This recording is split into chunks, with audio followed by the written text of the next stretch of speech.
Hi, Karen Peterson from Awards Watch. Hi, Karen. Hi. Hi, how are you both this morning? Good. Good, thank Chilling. you. You? Chilling. I'm doing great. Thanks. It's a Good. pleasure to talk with both of you today. Thank you so much. No worries. So, there's so many things I would love to ask you about this film, but before we even get into that, I would love to say for the last couple of years, it seems like you two just kind of came out of nowhere, which I know isn't true. You've been working a long time in the industry. What was it for each of you that was kind of the moment that you said, I want to be an actor? Oh, it's a very long time ago. Yeah. I maybe in year 11, I don't know what you guys call that here, grade, like 15, 16. Yeah. Yeah, it was Lenny James, actually. Oh, Lenny, I legend. went to see A Raisin in the Sun, and I remember seeing him and just going, that energy, like whatever's going on up there on stage, I want to be involved in it. It wasn't like the play that blew me away. It was just that he felt so alive. I think that was very, really appealing to me. And seeing plays around that age, just felt like, I was like, I can do that as a job. And then I guess the investigation kind of began. Like, how do you get to do that? I did a lot of school plays when I was really young, up in primary school, like elementary. And Anna Chancellor, Anna, Yeah. her beautiful daughter was in my year, and she came to speak. Poppy. No way. Yeah. She came to speak one random day. I don't know why or how, but they just got us on the carpet, like legs crossed, and she just came and talked to us about acting. And Anna is very, like, I just saw her last week. She's very candid, very straight up, honest, lovely woman. And I was just like, this woman is so real. She's just selling this thing. Like, I feel like it's so fun. I can tell stories, which I love to do. And it feels like you could actually make a living out of this. It didn't feel like fun and games. It felt like it was gonna be like a challenge. You're gonna have to work for it, but you will earn it in the end. That's what I got from Anna. And That's amazing. I don't know if she remembers that, actually. I should remind her. But it was like a little bit of a turning point for me at like In primary 6. school? In primary school, That's like incredible. 6, 7 years old. That's great. Yeah. So that might be the moment. And now look at you today. Yeah. You got to play Rita Marley. In it. And Bob Marley. Mad. Yeah, that's amazing. So coming into this film, what was it? What was the process for each of you getting cast? Who approached you? How did it work?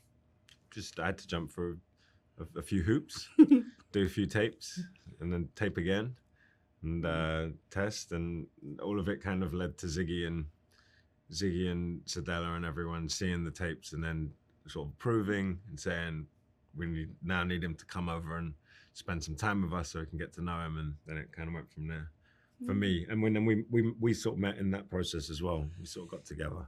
I told Lashana, everybody wants you for the role. Don't let them think. Don't let them make you think that there's loads of other people out there. Everyone was really excited about the idea of Lashana from really like the beginning. But not like I believed that, because I was told that 10 years ago for a role that, you know, had 2 lines that I thought was going to change my life, and then it didn't happen. So I was like, that's lovely, thank you, but I need to just stay straight and make sure that I'm doing the thing, which my route was hearing about the script through my team, and then meeting with Reinaldo to talk about the script.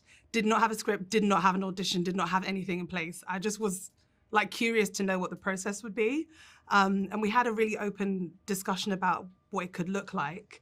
And then I taped and then came in to do chemistry with you, which was just like, no, sorry. We met up for lunch, and that's when you were like, listen, yeah. And then, I felt comforted by that, and then was able to have a lovely chemistry read, which was just, it felt like we were doing like rehearsals for a play or something, maybe like first couple of days of rehearsals, where we were just kind of feeling it out. And it was nice. I felt comfortable and I felt at ease. And it's those good ones where you feel like yourself and relaxed that make you go, okay, good. That's what I need to feel getting the job. I need to feel like I gave my best, left it on the floor, but felt like myself. Yeah. You know? Yeah. I didn't at that stage. You didn't feel like I felt so far away from where I needed to be. But yeah, it was part of the process. I kept telling everyone, this is not even 20% there yet. This is not, I've just done little bits of sort of work on the language. But I remember the tests, yeah, they were, yeah. What was that process for you to get to where you needed to be to play Bob Marley? Very difficult to summarize because it involved so many different aspects, really. I guess it was like the foundations were chord work, trying to learn what it means to sing, learning Bob's songs, translating his interviews, and just trying to absorb the language and the culture, and just kind of juggling them all at the same time, getting closer and closer to filming. And then it went all through filming. That process kind of continued, you know. It didn't stop. There wasn't a point where it's like, now I'm Bob, you know. It was trying to find the nuance in the language and different moments. The process was until the last day. Literally. Yeah. By the way, like there were a couple times at different locations. Our hotel rooms or our apartments were, our doors were opposite each other, and I would be coming back home and be like, I can hear guitar and I can hear like singing and like you kind of like murmuring lines. I'd be like, I really want to knock and just say hi, but I just feel like you're so in your zone. I don't want to like disrupt the process. But that was constant every single time. Wow, you're just so immersed in this world. And yeah, it never stopped. Well, he arrived for us very early on. First day of set, I was like, okay, that's Bob. You arrived at Bob probably like the day after we wrapped. Yeah. Like, oh, actually, I think I'm him now. Just got there. Yeah. How long did it take to get that out of your system? How long before you were Kingsley again? I went traveling. I went to Ireland in a camper van, and we drove around the West Coast. And I played Bob every day, which was so, you know, you think it was like, and then it was still, yeah. It sounds so, I don't sound like a pretentious actor, but this stays with you. Do you know what I mean? When you spend that much time with someone and you're thinking about someone that much over that period of time, someone who is enjoyable to live with for that amount of time as well, like fascinating. I fell in love with Bob, you know, like I felt like I really was, yeah, just with him, and like his music is my favorite artist, you know what I mean? It's like, it was crazy. So yeah, I feel like I'm myself now. That's good. I'm so glad to hear you share that, though, because I think so often when a film comes out, everyone wants to talk to you about your work, and then, okay, so what's next? And there's not a lot of conversation really about kind of the process of moving away from that role and becoming yourself again for a bit. Mm-hmm. Yeah. So I feel like also, you know, the film's coming out, so you can't really get it out of your system because you know people are cutting this thing together, and you know it's only a matter of time before the next part of the process starts, which is seeing it for the first time and then getting ready to talk about it for 2-3 months. And so that's all still part of the process in a way. Yeah. And now here we are months later because it's award season, and now we're talking about it again. Yeah. With a fresh perspective. Yeah. So, yeah. So for the two of you, because you are playing Bob and Rita Marley, and when we first meet up with them in the film, it's a while into their relationship. They have a long history already. So what was it like for the two of you to work together to kind of feel like you had this long history together? I wouldn't so much say that we had to impose a feeling or, you know, bring our research together or get to a point where we felt like we had built that up. Everything felt, and you let me know, but like everything felt incredibly natural. And I understood what this process was for Kingsley very early on. From before I auditioned, having that meet up with you, I was like, okay, he's someone who is here to protect Bob. He's someone who's not gonna even approach this like your typical actor. Like there's not today I'm doing this and I'm going to like write 5 things to do and it's all going to be like military or like a machine. It felt extremely organic, which in turn made me feel like I didn't really need to do much in terms of our connection, which is such a blessing because there's so much pressure when you're playing real people. And I think that pressure can really sit with you if you're reminded in different ways on set or throughout the process that that's what it is. Like if, you know, we had Bob's relatives, children, best friend on set that, you know, in one area it'd be like, okay, cool, this is great, we have the support.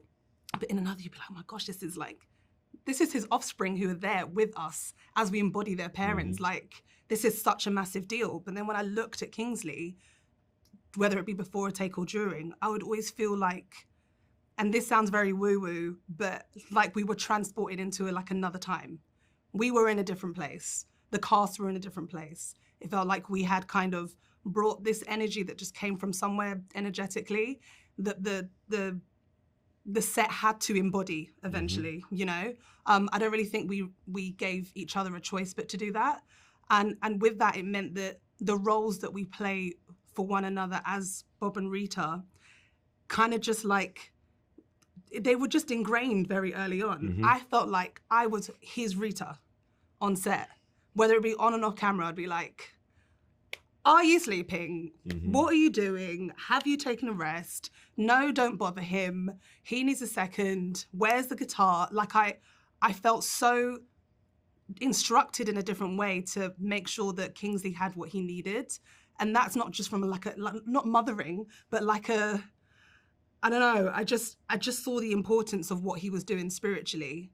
And I knew that I had to support that in a different way in order to give him what he needed.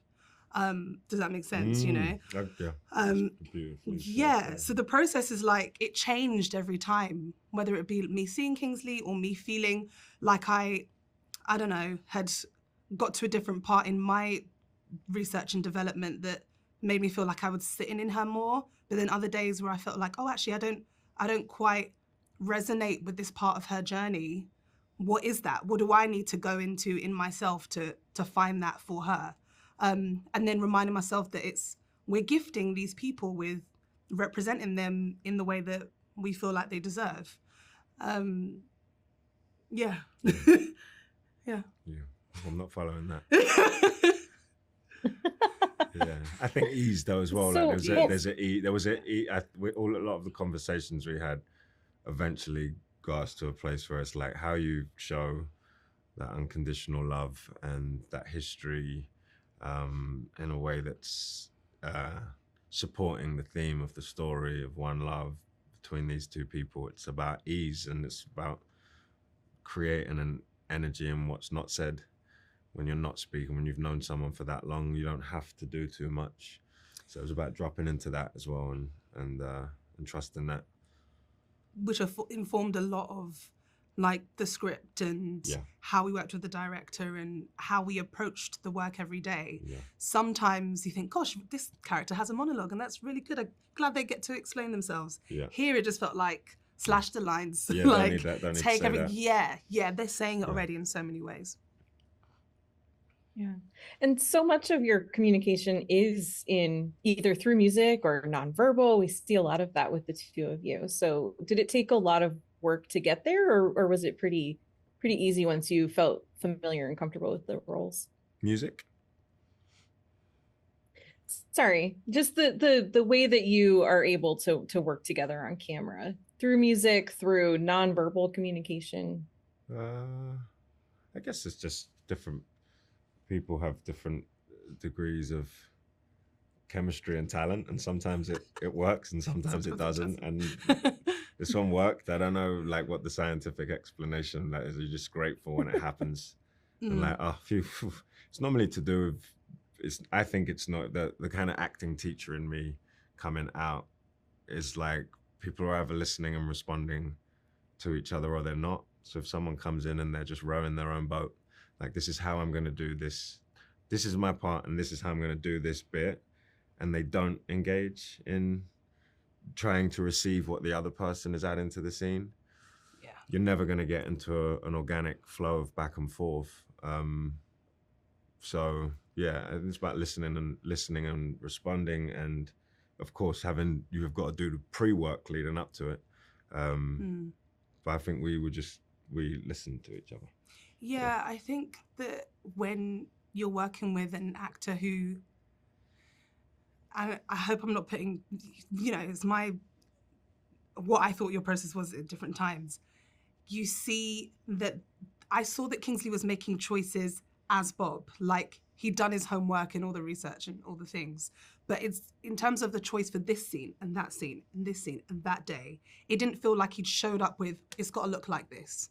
It's got to be this way. It felt like we've got to find what it needs to be in every single moment in order for it to be real and for audiences to really live in those moments with us. So I felt like you just left every opportunity to keep it open and free, which makes you as the other actor work so much harder. You have to match that. You can't come with your own choices that are set either. You have to just be completely malleable and allow these people to just talk to each other, which sometimes scenes don't end up like that. You end up just talking and having to be like, it doesn't feel right. I don't know what that is, but something doesn't feel like them. And what, it's scary because it's so vulnerable, and you're on the edge of being bad so often. You're that far away from it not working, and then the commitment to it, something does happen. And and that's why actors, you want to be safe, and that's why people do come in with a strong idea and they're rowing their own boat and that's it. And they just do the same thing, that's what I'm doing, which I guess sometimes is appropriate, if you're working with a blue screen and you're playing, you got to fight a boogie monster and there's no one there to give you anything back, you do have to come in and have an idea and just hit it and use your imagination and do that. But there's another thing that I think is what's beautiful about the theatre as well, like going to do a play next. I think what I've been thinking about a lot is that you have no choice but to figure it out together. You have no choice but you are figuring this monster of a play out as a company, and you're going out there together every night. And I think that's what that's what Lashana means on set when we were like finding it. It did feel like we were rehearsing. We were finding it on the floor. And yeah, I personally think it's the only way to work, which, which is a good and bad thing, but it's the way that, like, I think really real things can happen when that stuff's going on. I think that's why I love acting and film and TV and theatre, and when it's not that, I don't love it so much. Because it's sort of, you feel like you feel alive. It's so easy. It's so easy to stay in that as well when you have a cast that are completely real, like the sons of the band. You can't get more real than that unless you're transported in time. So we did have the support to remain as free in that way of working, which if it was another way, who knows, it could have ended up like that. But we had, people on the ground. We had Jamaicans in the cast. We had people speaking in patois. We were immersed in the world very, very easily. So the support is also needed when you want to remain in that process, and when you're fighting against it, when the process of everyone else isn't that, it can be quite hard. But you feel it when it's not. And I think we felt quite straight away that we're like, this is going to be, we just have to find everything, and that's okay. And that's how Bob made music. Yeah. That's how he made. He said, "There's no plan." He said, "We just, when you say, inspiration comes when it just comes, and I don't know when it's gonna come, but you just got to be ready for it."